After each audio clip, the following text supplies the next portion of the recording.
नमस्ते साथियों, मतदान से संबंधित सामग्री प्राप्ति स्थल पर जब अन्य सामग्रियों के साथ साथ हमें मतपत्र भी प्राप्त होंगे तो साथियों सामग्री का तो हम मिलान करेंगे ही। मतपत्रों में विशेष तौर से किन बातों का ध्यान रखते हुए क्या क्या मिलान करना अति आवश्यक है इस वीडियो में जानेंगे, क्योंकि साथियों चुनाव के लिए मतदान के लिए सबसे महत्वपूर्ण होते हैं मतपत्र। यदि मतपत्र में किसी प्रकार की त्रुटि पाई जाती है तो फिर हमारा मतदान निर्विघ्न संपन्न नहीं होगा।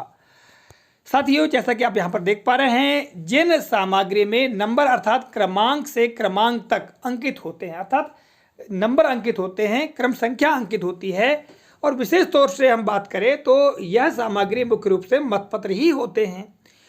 इनका मिलान एक एक करके गिनकर सावधानी पूर्वक कर लेना चाहिए एवं उनमें यह भी देख लेना चाहिए कि वे पूरी तरह से सुरक्षित हैं और आपके ही मतदान केंद्र के उपयोग के लिए हैं। साथियों सबसे महत्वपूर्ण बात, जैसा कि मैंने प्रारंभ में ही बताया कि मतपत्र सबसे महत्वपूर्ण है। यदि मतपत्र में कोई त्रुटि है या आधे अधूरे मतपत्र हैं या किसी प्रकार के त्रुटि युक्त मतपत्र हैं तो फिर आपके द्वारा कराया जा रहा मतदान निर्विघ्न संपन्न नहीं हो पाएगा।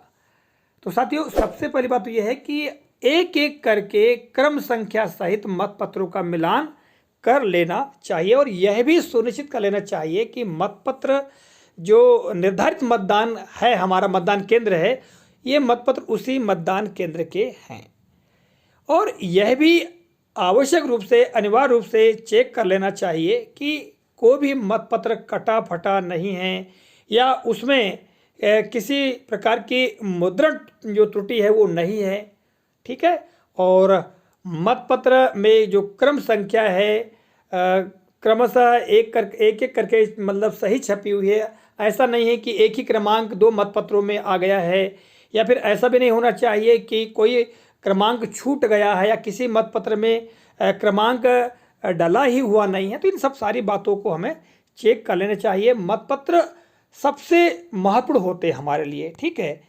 आगे हम बात करें साथियों तो जो अभ्यर्थियों की सूची होती है 8क, 8ख, 8ग और 8घ, इन सूचियों में जो अभ्यर्थी हैं, प्रत्याशी हैं, उनके नामों का मिलान मतपत्रों से कर लेना चाहिए।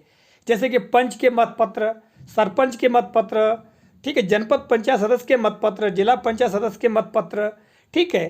तो जो सूची आपको प्राप्त होगी उस सूची से मिलान कर लेना अति अनिवार्य है, क्योंकि यदि आपको जो मतपत्र प्राप्त हुए हैं और जो अभ्यर्थियों की सूची प्राप्त हुई है यदि वो मिल रहे हैं, ठीक है, तो ठीक है। यदि कहीं बेमेल हो रहा है तब हमको परेशानी आ सकती है, मतदान में हमें बाधा हो सकती है। ठीक है।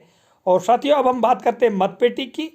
तो देखिएगा पंचायती निर्वाचन की दशा में जो मतपेटियों का प्रयोग होता है तो मतपेटियों को एक से अधिक बार खोल करके बंद करके देख लेना चाहिए। उनकी सीलिंग से संबंधित सारे जो अंग हैं उनको भी देख लेना चाहिए, या हमको सीलिंग का अभ्यास भी कर लेना चाहिए।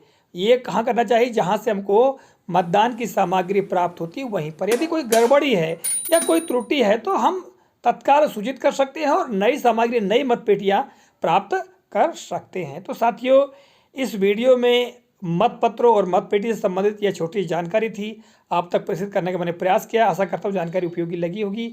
मिलेंगे अगले कालखंड में किसी नए प्रकरण, नई जानकारी को लेकर। तब तक के लिए जय हिंद।